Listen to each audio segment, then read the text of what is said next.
ಆ ಥಾಟು ರವಿಯ ಮೈಂಡಿಂದ ಹೋಗ್ತಾನೆ ಇಲ್ಲ. ಅವನು ಆ ವೃದ್ಧನ ಫ್ಯಾಮಿಲಿ ಬಗ್ಗೆ ಇನ್ಫಾರ್ಮೇಷನ್ ಕಲೆಕ್ಟ್ ಮಾಡೋಕ್ಕೆ ಸ್ಟಾರ್ಟ್ ಮಾಡ್ದ. ಕೆಲವು ದಿನ ಸರ್ಚ್ ಮಾಡಿದ ಮೇಲೆ ಅವನಿಗೆ ಒಂದು ಹಳೆ ಫೋಟೋ ಸಿಕ್ತು.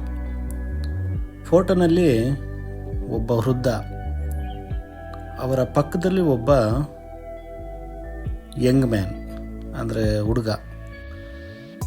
ರವಿ ಫೋಟೋನ ಕೇರ್ಫುಲ್ಲಾಗಿ ನೋಡ್ದ.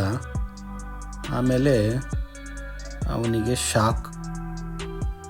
ಯಾಕಂದರೆ ಫೋಟೋನಲ್ಲಿ ಇದ್ದ ಆ ಯಂಗ್ ಮ್ಯಾನ್ ಅಂದರೆ ಆ ಹುಡುಗನ ಫೇಸು, ರಾತ್ರಿಯಲ್ಲಿ ಮನೆ ಮುಂದೆ ಬರ್ತಾ ಇದ್ದ ಆ ಸ್ಟ್ರೇಂಜರ್ ಅವನ ಫೇಸು ತುಂಬ ಸಿಮಿಲರ್ ಆಗಿತ್ತು.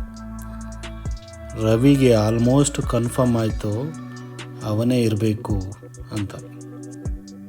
ಆದರೆ ಒಂದು ಕ್ವಶನ್, 4 ವರ್ಷ ಆಗಿದೆ, ಅವನು ಎಲ್ಲಿದ್ದ? ಯಾಕೆ ಈಗ ಮತ್ತೆ ಇಲ್ಲಿಗೆ ಬರ್ತಿದ್ದಾನೆ?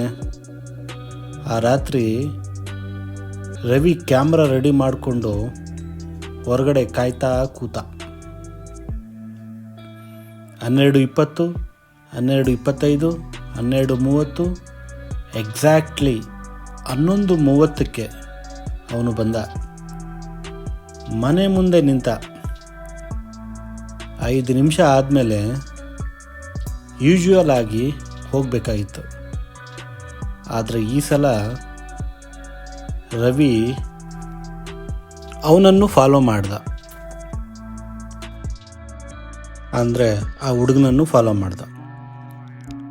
ಆ ವ್ಯಕ್ತಿ ಮೈನ್ ರೋಡ್ ಕಡೆ ಹೋಗಲಿಲ್ಲ, ಒಂದು ಹಳೆ ಬಿಲ್ಡಿಂಗ್ ಕಡೆ ಹೋದ. ಆ ಬಿಲ್ಡಿಂಗ್ನ ಯಾರೂ ಯೂಸ್ ಮಾಡ್ತಾ ಇರಲಿಲ್ಲ. ರವಿ ಸ್ವಲ್ಪ ಡಿಸ್ಟೆನ್ಸ್ ಮೇಂಟೈನ್ ಮಾಡಿಕೊಂಡು ಫಾಲೋ ಮಾಡ್ತಾಯಿದ್ದ. ಅವನು ಬಿಲ್ಡಿಂಗ್ ಒಳಗಡೆ ಹೋದ. ರವಿ ಹೊರಗಡೆ ನಿಂತು ಕಾಯ್ತಾ ಇದ್ದ. 1, 2, 3 ನಿಮಿಷ ಆದಮೇಲೆ ಅವನು ಹೊರಗಡೆ ಬಂದ. ಅವನ ಕೈಯಲ್ಲಿ ಒಂದು ಸ್ಮಾಲ್ ಕಪ್ಪು ಬಣ್ಣದ ಬ್ಯಾಗ್ ಇತ್ತು. ರವಿ ಅವನ ಹಿಂದೆ ಹೋಗಬೇಕು ಅಂತ ಅಂದ್ಕೊಂಡು ಆಮೇಲೆ ರಿಸ್ಕ್ ಬೇಡ ಅಂತ ಸುಮ್ಮನೆ ಮನೆಗೆ ಬಂದುಬಿಟ್ಟ.